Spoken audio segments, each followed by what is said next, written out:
किसान भाइयों, फिलहाल हरियाणा कृषि विश्वविद्यालय हिसार में हूँ। डॉक्टर ओम प्रकाश बिश्नोई हमारे साथ हैं।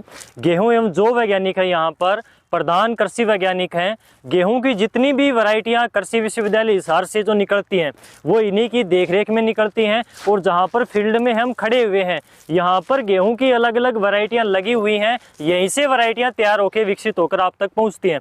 तो डॉक्टर साहब से हर एक पहलू पर गेहूँ के बात करेंगे, जैसे कि गेहूँ में पहली दूसरी सिंचाई कब करनी चाहिए, गेहूँ में बीमारियां कौन कौन सी लगती हैं इस टाइम पर, खाद कौन सी डालनी चाहिए, गेहूं में पीलापन क्यों आता है, कौन से माइक्रो न्यूट्रिएंट्स की कमी के क्या लक्षण होते हैं, उनको कैसे पहचानें। इसके अलावा लियोसिन पीजीआर का स्प्रे किस अवस्था पर करें।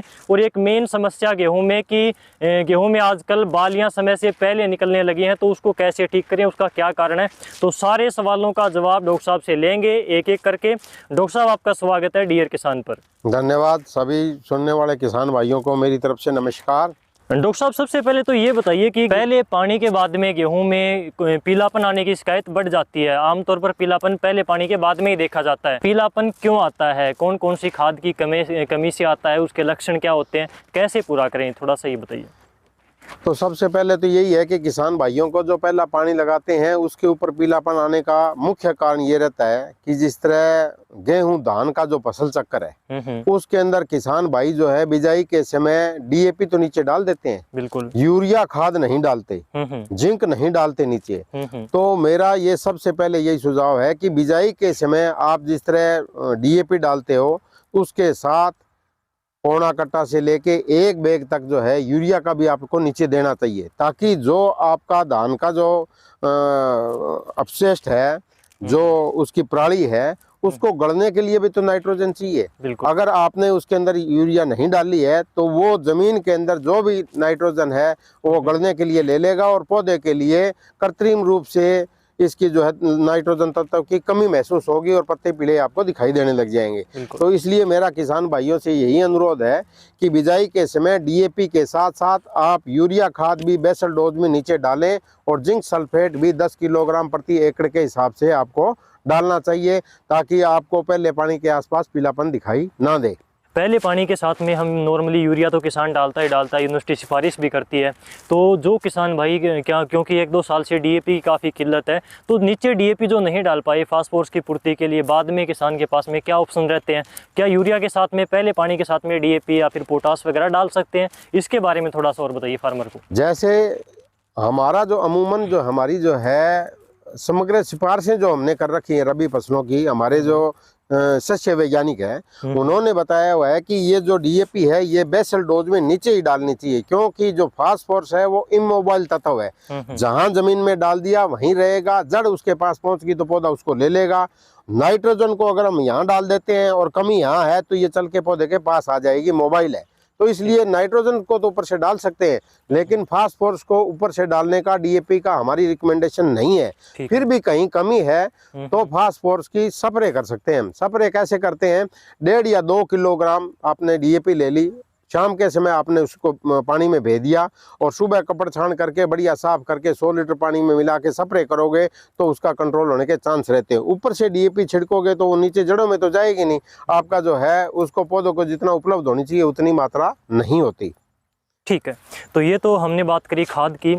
एनपीके का स्प्रे भी काफ़ी किसान भाई करते हैं गेहूं में, तो एनपीके का स्प्रे करने क्या आप सिफारिश करते हैं? अगर करते हैं तो कौन सी करें, कितनी मात्रा में करें, साथ में क्या मिक्स करें? सामान्य तौर पर हम 2-3 तरह के ही जो पीले पत्ते हो जाते हैं गेहूं के अंदर ऊपर बिजाई के बाद में आते हैं, तो इसके अंदर 2-3 तरह की दिक्कत होती है। एक तो नीचे के पत्ते अगर पीले हैं, नीचे का बेसल जमीन के साथ वाले पत्ते जो है पीलापन है और सारा खेत ओवरऑल जो है पीलापन दिखाई दे रहा है, तो वो अंडर डोज ऑफ नाइट्रोजन, यानी नाइट्रोजन यूरिया की पूर्ति नहीं होने की वजह से भी होता है। तो आपने उसकी खाद की मात्रा डालनी है। स्प्रे भी आप कर सकते हो, जिस तरह आपको बताया जिंक का, भाई 500 ग्राम जिंक सल्फेट और 2-2.5 किलो यूरिया स्प्रे करोगे उससे, या अपना जो पानी लगाए उसके साथ यूरिया डालो, उससे पूर्ति हो जाएगी। दूसरा जिंक का है, वो तीसरी पत्ती जब निकलती है तो उसके अंदर पीलापन आता है और ये नोच में बीच में से आपको पीलापन नजर आएगा पत्ते के, तो वो जिंक की कमी होती है। जिंक की अगर बेसल डोज आपने नहीं डाली है तो उसकी वजह से भी पीलापन आता है, तो उसके लिए आपको जिंक यूरिया की स्प्रे बता दी, तो उसमें जिंक और सल्फर दोनों की पूर्ति हो जाती है। तीसरा भूरे रंग का पीलापन भी आता है, ललाई पे आके पत्तों का आवाज आता है, तो पोटास की कमी भी आती है। कई किसान भाई जो है धान की फसल के अंदर पोटास नहीं डाली है तो अगली फसल में आपको पोटास की कमी दिखाई देने लग जाती है। अभी जिस तरह ये एरिया है रतिया का, फतियाबाद साइड में, टोहाना, भुन्ना, इस एरिया के अंदर जो है धान का जो एरिया है रिप्लेसमेंट में अभी हमारे पास फ़ोन आ रहे हैं कि हमारी जो पत्तियां पीली हो रखी है, हमने डीएपी डाल दी, हमने जिंक भी डाल रखी है, हमने यूरिया भी डाल रखी है, फिर भी पीलापन है, तो वो पोटास की कमी के कारण है। तो पोटास की कमी जो है खड़ी फसल के अंदर हम भी अभी भी दूर कर सकते हैं। वो कैसे कर सकते हैं कि म्यूरेट ऑफ पोटास, जो पोटास खाद हम डालते हैं खेत के अंदर नीचे, वो म्यूरेट ऑफ पोटास जो है वो 1 किलो लेनी है, 100 लीटर पानी में मिला के आप स्प्रे करोगे तो खड़ी फसल के अंदर भी इसकी पूर्ति की जा सकती है। ठीक है, तो इस प्रकार से डॉक्टर साहब ने गेहूं में पीलापन क्यों आता है, कौन से खाद की कमी के क्या लक्षण होते हैं, कैसे पूरा करें, ये भी आपने बताया। डॉक्टर साहब गेहूं में पीलापन की हम बात कर रहे थे, तो कई बार गेहूं की पत्तियों की जो ऊपरी नोक होती है बिल्कुल वो पीली हो जाती है, तो उसका क्या कारण होता है, ये और बताइए। गेहूं के अंदर ज्यादातर जो है ऊपर की पत्तियां पीले होने के कारण होते हैं। एक तो जिस तरह आपका अब जिस तरह धुंध का समय आ गया, धुंध का समय आने से और लो टेम्परेचर होने से पौधा जो है नीचे से तत्वों को उठा नहीं पाता जमीन से, तो उसके अंदर भी आपको डेफिशिएंसी दिखाई देने लगती है। इसमें ज्यादातर जो है आपका लो तत्व आयरन की कमी दिखाई देती है, जिसके अंदर ऊपर की जो टिप है वो सफेद दिखाई देगी। दूसरा, बीच में कई बार धारियां बन जाती है और उसमें मैंगनीज की कमी भी दिखाई देती है। कई बार जिंक का टेक भी कम होता है तो वो भी कमी दिखाई देने लग जाती है। तो ये जो है टेम्परेचर डिपेंड है कि लो टेम्परेचर की वजह से ये चीज़ आपके अंदर कमियां आने लग जाती है। दूसरा, कई बार जो है पत्ती ऊपर से किनारों से जलनी स्टार्ट हो जाती है और ऊपर से भी ब्राउनिश यानी भूरे हिसाब से जो है पत्तियां जलनी स्टार्ट हो जाती है। वो आपका या तो ट्यूबवेल का पानी खराब है, नमकीन पानी है, उसकी वजह से दिक्कत है, या ज़मीन के अंदर आपके नमक ज़्यादा है, उसकी वजह से टिप की बर्निंग है जो ऊपर से स्टार्ट होती है वो रहती है। तो अगर आपके पास ऊपर की सफ़ेद टाइप की हो रही है तो उसके लिए आपको आयरन की कमी, और आयरन के लिए हम क्या रिकमेंड करते हैं, फेरस सल्फेट। बिल्कुल, फेरस सल्फेट 500 ग्राम से लेके 1 किलो तक 100 लीटर पानी में मिला के प्रति एकड़ स्प्रे कर सकते हैं। और फेरस सल्फेट आपका जो है पंसारी के दुकान के ऊपर हरा कशिश के नाम से भी मिलता है, 15-20 रुपए किलो का आता है। आपने लिया, वो बड़ा जो है इसके पत्थर के रूप में मिलेगा, आपने अच्छा कूट के और घोल के आपने स्प्रे कर दी, 20-30 रुपए में ही आपका इलाज हो गया। दूसरा जो है, कई बार फोटो भेज सकते हो हमारे ई मौसम के ऊपर, अगर आपके मैंगनीज की कमी है तो मैंगनीज की कमी में के अंदर पीलापन तो आएगा लेकिन पत्ते के अंदर चमक रहेगी बड़ी जबरदस्त। पत्ता चमकीला है लेकिन हरियापन जो है वो कम है। बिल्कुल। और जब ये बालियां निकालता है उस टाइम मैंगनीज की कमी अगर एक्यूट है, ज़्यादा है, तो वो जो ऊपर वाला झंडा पत्ता है वो झंडा पत्ता उसको बाली को निकलने नहीं देगा, पकड़ के बैठ जाएगा और बिल्कुल गहरे रंग का होके और बिल्कुल रोल होके सुई जैसी तिखी हो जाएगी ऊपर वाली पत्ती।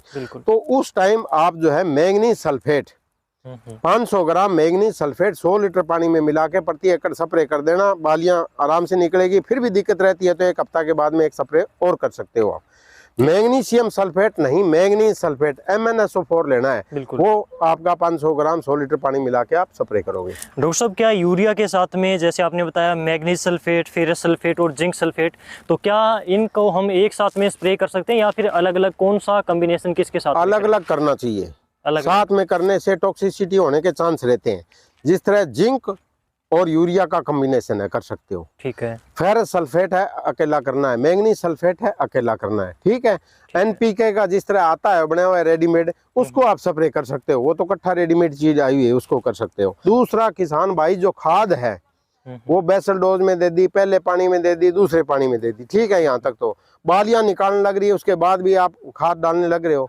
ज्यादा खाद बालियां निकालते समय भी अगर डालोगे तो उससे पौधा नरम होके गिरने के चांस आपके रहते हैं। आप जिंक यूरिया की स्प्रे कर सकते हो उस टाइम। जिंक यूरिया की स्प्रे जो है आधा कट्टे के बराबर, मैंने 500 gram zinc sulphate 2-2.5 kilo urea 100 litre पानी में स्प्रे करोगे तो 15-20 किलो जो यूरिया खाद है उसके बराबर आपका काम करेगी। तो अगर जरूरत भी है इस टाइम में, आपको कुछ कमी लग रही है तो स्प्रे कर दो, लेट तक आपको खाद भी नहीं डालनी है। ठीक है, तो इस प्रकार से आपने डॉक्टर ओम प्रकाश बिश्नोई जी को सुना, जो कि हरियाणा कृषि विश्वविद्यालय में गेहूं एवं जौ वैज्ञानिक हैं।